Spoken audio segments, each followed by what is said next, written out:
people taking advantage of the void in discourse from like liberal and left advocates, well, not left advocates, but like liberal advocates for the Palestinian emancipatory movement, has created this unique media landscape where like Nick Fuentes is coming across as like one of these major anti-Israel voices.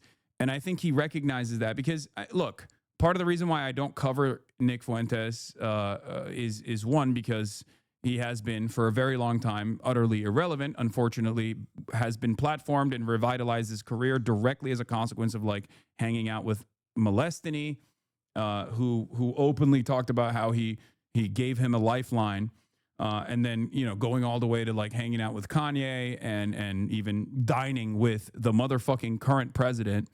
But ultimately, maybe not just a lifeline, maybe even more than just a lifeline. Anyway, but that's besides the point. So the other reason why I don't, give him any, give him any platform whatsoever on this broadcast is because like he is a skilled orator, a very dangerous and skilled orator who recognizes the media landscape and the media environment. You just don't get it. Epstein was going to de-radicalize his entire audience and instead ended up handing over half of his own and his own kid. I know. Yeah, that was a spectacular failure, by the way, in terms of like what, sex pestiny, molestany, Epstein was trying to do, right? Like he was like, oh, dude, his audience loved talking about how like, you don't understand, dude. You got to debate this guy. Destiny's just like owning him in the marketplace of ideas. And while doing so, he's just like, destroying him in the marketplace of ideas and making his audience more liberal. And instead of that happening, it turns out his son is now a groyper and a Nick Fuentes acolyte. And many in his community are also in that same group now. I wonder how that happened. What a fucking spectacular failure. It turns out when you get chicken and waffles with the fucking neo-Nazi and you normalize him as just like any other type of content creator, or even routinely say you have much more respect for him because he's at least like honest and organizing for his values, as opposed to Hasan, who is a much more dangerous prospect for an American future, which are things that his community has routinely said. His community actively used to say that this supposedly liberal community actively used to say that I'm a more dangerous figure for American politics than Nick fucking Fuentes.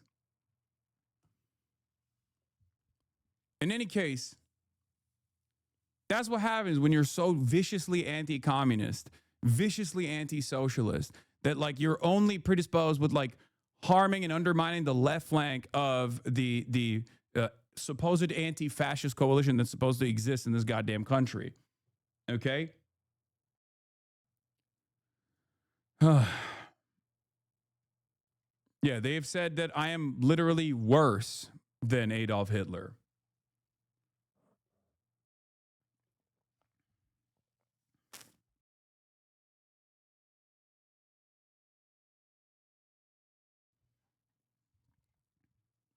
Just an utterly insane fucking statement. Bro, you are falling off. I know. It's over for me. My career is done. It's devastating. Every weekend, the weekenders don't watch because there's like, no news is not relevant to me. And every weekend, motherfuckers come in here and go, dude, your career is over. And there's not a single person that you can point to that has fallen off to this degree. My fall off is still their greatest fucking viewed streams, unironically. So, having said that, let's get back to the point I was mentioning. So, like I said, he is a very dangerous orator, but a decent room reader as well, which is kind of insane to say about a dude who has in the past, like, obviously denied the Holocaust, and I assume he still does to this day, and not only that, but also has talked about like miscegenation being equivalent to like a white person marrying or having sex with an animal, race mixing, he says, is the equivalent of bestiality. And there is a target-rich environment. I mean, he has said a bunch of insane shit, right? But in the last couple of months, especially in the last year or so, he has become this figurehead that is a bold, loud, and proud anti-Israel voice. And in the process, a lot of the MAGA influence, and he's also criticized Donald Trump a lot.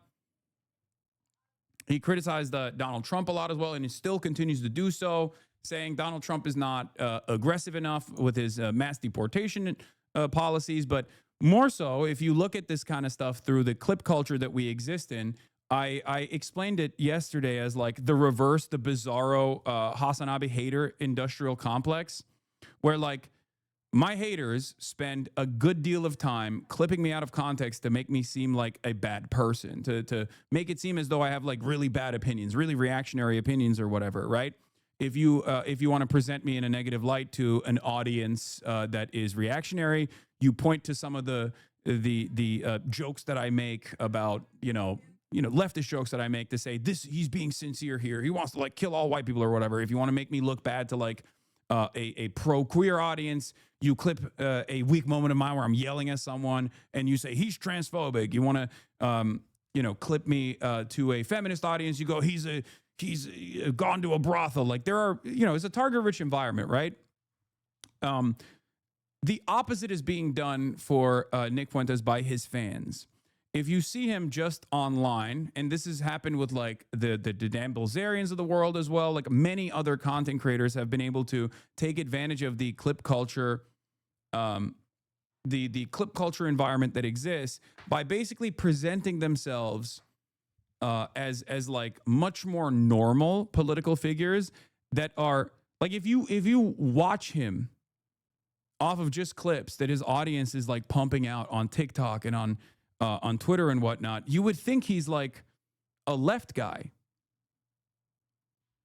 You would think he's left wing because some of his commentary unironically comes across as progressive. And I think it's disingenuous. And I think he's doing that deliberately to basically farm a bunch of liberals who are anti-Israel to see him in a different light. And there are numerous clips like this, one of which I actually literally clocked here, and I sent it to someone just so I could, just so I could show it on stream. Actually, this is my most boomer moment. This clip actually is a perfect example of what I'm talking about because it features the turning point in it as well. Because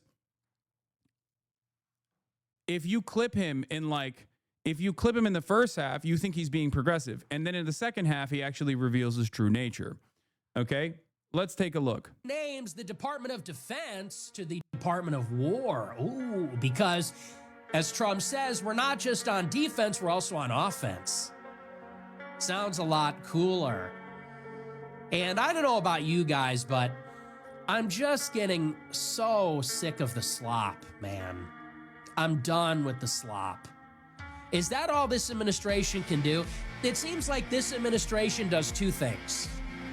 It renames existing things, like the Gulf of Mexico, like the Persian Gulf, like military bases, like the Pentagon.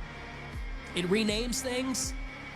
Hasan, what the fuck are you doing, bro? Do you not understand what I'm doing here? I'm showing you a clear-cut example of how he presents himself from a clip that actually then shows his true nature, okay? Because if you cut this clip at the halfway point, which many people do, right? Many of his fans do, you will your takeaway will be very different, okay? Your takeaway will be, oh, this guy seems like he's anti-Trump and he's saying the same shit that I think, right? Because you have to remember, for the average person who is not paying too close attention to whatever the fuck is going on in the realm of politics, especially in our increasingly short attention span economy, you only see people through 30-second clip reflections, okay? I'm explaining to you how propaganda is conducted. This is how historic fascism has operated as well, not with 30-second clips, obviously, but historically, fascist movements have started off masquerading as left populist movements. Left populist movements for who? The designated in-group, okay?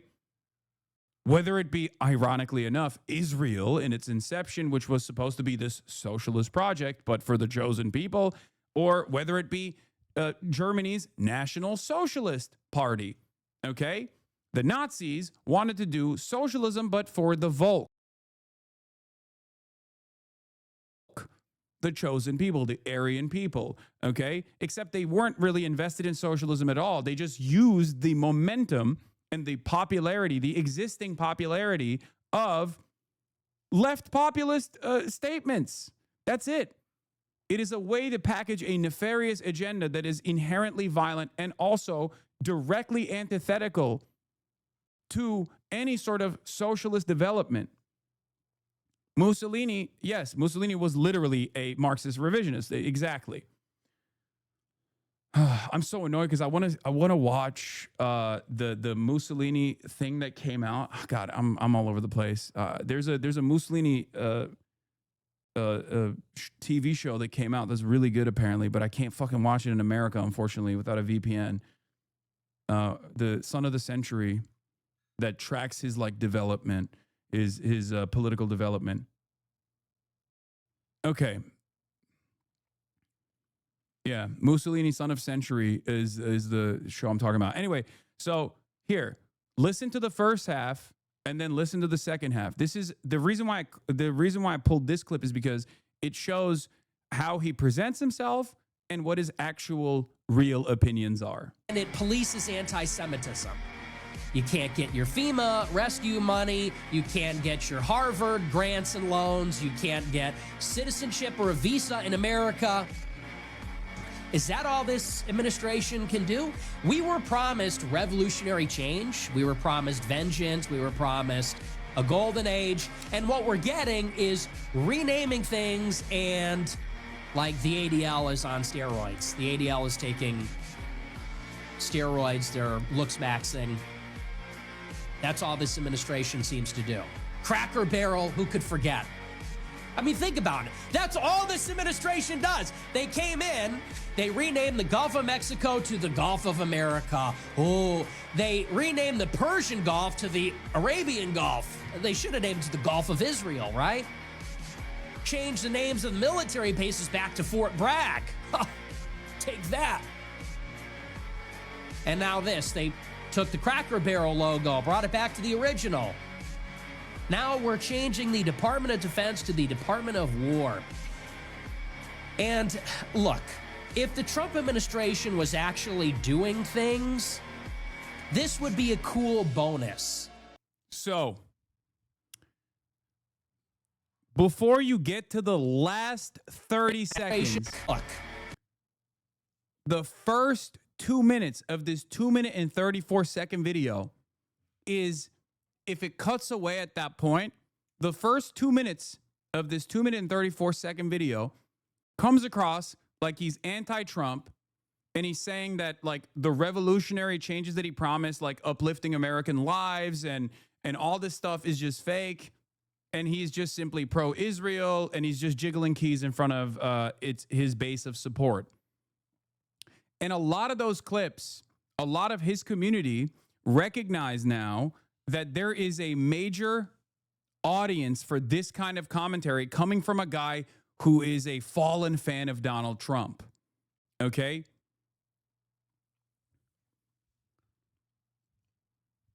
If you watch the first 2 minutes, you think, what the fuck's going on? And I see this a lot in the comments. People going, oh my God, I can't believe I'm agreeing with Nick Fuentes. I can't believe I'm agreeing with Nick Fuentes. I'm a black liberal and I'm agreeing with Nick Fuentes. What the hell is happening? Okay? That's what's going on here. He has been able to capture the attention of so many people. Him, Tucker Carlson, Candace Owens, many of these Republican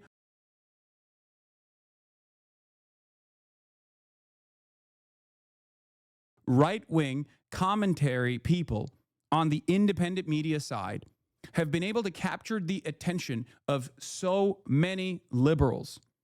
Okay? And that comes from a void in the left flank.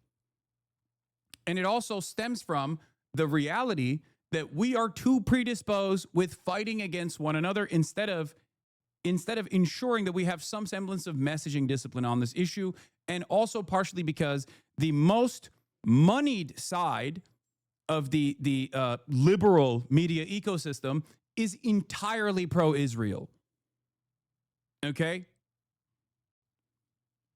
So when you do have a guy who is able to cut through the fucking noise and develop a major audience online, someone like myself, they get fucking tarred and feathered by dumbfuck liberals and also even dumbfuck leftists who believe the dumbfuck liberals and the dumbfuck Republicans. Okay? This is something that I tried to explain to people in the past where I was like, look, liberals, you did it. You did it. You successfully undermined your left flank. And in the process of doing that, of course, someone right-wing was going to rise up to the occasion and come across as a completely normal centrist, right? That's the Asmongold phenomena. The most consequential aspect of like the destinies of the world consistently coming after me for their own personal narcissistic vengeance quest has made it so that I have so many fucking ridiculous claims that are completely made up about me swirling around in the ecosystem for all of the dumbfuck apolitical people to tune into with a network of slop tubers that are constantly pumping out this kind of content, that ultimately people that don't actually get any sort of fucking critical examination of their commentary or their worldview get to fucking rise up to the top. This is part of the reason why I have regularly maintained this idea that unless it's like literally someone being pro-Israel, I'm just not going to spend a whole deal of time attacking even liberal content creators. Imagine thinking Nick fucking Fuentes is a centrist. I'm not saying that. I'm not even remotely presenting it as such. But this is a byproduct of having a message void for the left and for the liberals in general, in terms of just like always fucking unconditionally and unyieldingly, uncompromisingly being coming at this issue from a pro-Palestinian side. When liberals are more predisposed with attacking their left flank for demonstrating true anti-fascist principles, then of course someone who presents themselves as a centrist like Asmongold is going to rise to the occasion and actually unironically build a momentum and an audience off of said liberals who now tune into him to think, well, he's at least better than Hasan. He's not fucking dangerous radical like Hasan is. Meanwhile, Asmongold is also a pipeline to Nick Fuentes. This is it. So this message isn't for whoever you think it's for. It's not for like the molestiny type content creators. Okay, those guys are never going to change their fucking behavior. This is for their audiences who do actually care about growing fascism in this country and have just been deluded into thinking that the most successful way to combat it is by attacking the fucking left flank of the Democratic Party and assuming that people who are critical of the supposed left flank of American politics are actually critical because they have some sinister purpose behind it, because they want Donald Trump to win or some shit. Because if you consistently consider, I mean, this has historically happened post-World War II. It has happened leading up to World War II when fascist movements were growing. Liberals consistently engaging in appeasement for growing fascist movements out of fear that they're going to lose power, lose their grip on power, end up offering amenities and offering power to the fascists because they think they can just like wield some semblance of wield some power to I guess like maybe prevent full-blown fascist takeover. And it is a failure. It was a failure before World War II, and it has been an abject failure after World War II. That's why you see so many anti-communists end up directly, like anti-communist liberals, like Canada is a great example of this, like directly becoming a critical supply line for consistent fascist movements, because who are the most vicious post-World War II? Who were the most vicious and most successful anti-communists? Fascists were. The ones that weren't killed or the ones that weren't arrested post-World War II, they were immediately activated by liberals who wanted to engage in a Cold War, by liberal capitalist democracies that wanted to engage in a Cold War against the real scary enemy and keep the real scary enemy, the USSR, at bay. This is real dangerous shit. Now that I showed you the first 2 minutes, let's see what his actual opinions are. If the Trump administration was actually doing things, this would be a cool bonus. And maybe you could make a defense for it. No pun intended. Maybe there's a case to be made for this. But if you're not doing anything, like take a look around. The deportation's not happening. The legal immigration will continue. 600,000 Chinese students. War in Ukraine is, if anything, it's getting worse. We do this every night. I mean, you get it. The state of this administration, it's not making as much progress as it. Plays the first minutes, then Yaps for 15 minutes before playing the last 15 seconds. Okay, brother. Yeah, I wonder why I did that. I did that to literally show you how this nefarious, cynical propaganda works. Okay? The first 2 minutes of it is all things that prime a liberal audience into finding Nick Fuentes totally appropriate, because his criticisms of Donald Trump are valid here in the first 2 minutes. The last 30 seconds, however, show his true perspective. Oh, Trump is not serious enough about the mass deportations. You pause to explain, people yell at you. If you play without commenting, people yell at you. You cannot win. I know, it's stupid. So that's it. So many of you are proving why Nick Fuentes is getting popular because you're so fucking TikTok brain you can't function past 5 minutes on a single topic. Yep. And there are a million different videos like this all over TikTok. His fans are basically blasting this shit all over the timeline, all up and down the timeline, because they recognize that there aren't that many skilled orators that are actively communicating how fucked up the Trump administration is, especially with its like undying loyalty to Israel. Okay? And they are presenting Nick Fuentes as like an anti-Trump possible progressive figure. It's crazy. Meanwhile, I don't think his opinions have changed at all. This is what I mean when I say the danger of like allowing Tucker Carlson all the way back in 2016. I wrote about this extensively. I talked about this extensively. Liberals were so predisposed with attacking the Bernie Sanderses and the left flank of their own party's base of support for being true progressives on a lot of economic issues, created an environment where there was a void in the discourse from the left flank, and this is broad. When I say left flank, I don't mean like literally these guys are leftists. I just mean like to the left of the Republican Party on the media ecosystem.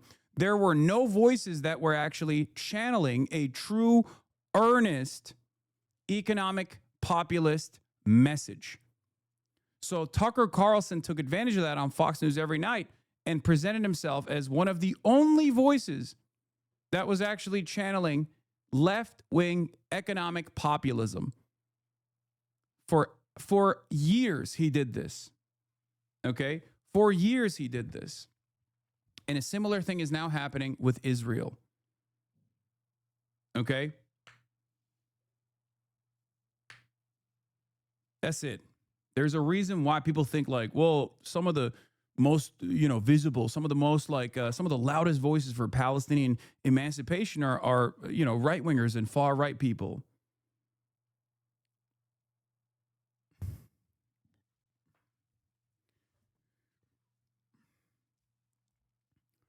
A lot of liberals also have this idea that these guys can be fixed, Meanwhile, they don't realize that in that process, they themselves are actually leaning into the nefarious part of his agenda, the nationalist message. Okay? Yeah, those people are just freaks. The whole look, anyone that has any genuine racial hatred we have to just say there's something wrong with you. I understand not wanting to live around black people. I get it. And I understand when you see what black people do, some of them, I understand hating that. But this whole like autistic racial, like actual racialism, actual racial militant hatred, it is like a freak show, you know? Because that comes from an emotional place. It is one thing to say that, like, there are whites and blacks, and black people clearly are not on our level of development, and that's why they're struggling. That's why they're not integrating well, and that's why there are these problems. Like, it's one thing to say that clinically, and it's one thing to see what they do and get frustrated by it and get angry about it. It's a whole other thing to have this like persistent like antipathy for vast groups of people. That is just like a low IQ, a dysfunctional thing. And everything, oh, well, but that doesn't make you mad. It's like, yeah, it makes me mad. I'm not filled with like racial hatred for an entire group. Even the Jews, even the Jews, as much as justified as it would be. No. But even like I do actually like a lot of Jewish people. Like I even though Jewish people have ruined my life in many ways and like they do horrible things, I don't have a hatred for them as a group, and I could say nice things about them, you know? But that comes from being a Christian. That's the kind of peace and that's the kind of disposition that you can only have if you love God, if you truly have love in your heart for people. And it's no coincidence. It's always these pagans that harbor this intense animosity all the time. And if you have that, you really got to get over that. And that doesn't mean you need to stop being racist. It doesn't mean you got to stop being a quote unquote racist, but you got to let go of wrath. You have to let go of anger. You can't let that define you. Yeah. He's like, his racial animosity stems from a totally reasonable anger that he feels born out of maybe even the structural undermining of black people. Like, do you understand how he is nefariously packaging just like regular ass racist opinions, but recalculating and restructuring it in a way where it like is supposed to make sense to the normie, to the average normie, while simultaneously casting people who have racial animus for as he calls it, like autistic racial purity and race realism opinions. He's saying in this video, in this short video, he basically says that black people are undermined structurally, and it creates an environment where like they end up behaving in violent ways, and that creates resentment, and that's an understandable resentment to have. Okay? Of course, ultimately, this is not, ultimately, he doesn't even believe that. He does believe the racial purity politics. He's a fucking Nazi, right? Like he is still saying that there is a genetic component associated with it, but you shouldn't be super mad ultimately about it. Like this is why he's a dangerous propagandist ultimately, because he is trying to normalize the eugenicist perspectives that he has in a way that can go either way, where you can just like where he gives himself like a level of plausible deniability by saying like, I'm not like those kinds of racists, when he very clearly is those kinds of racists, and his entire community is that kind of racist.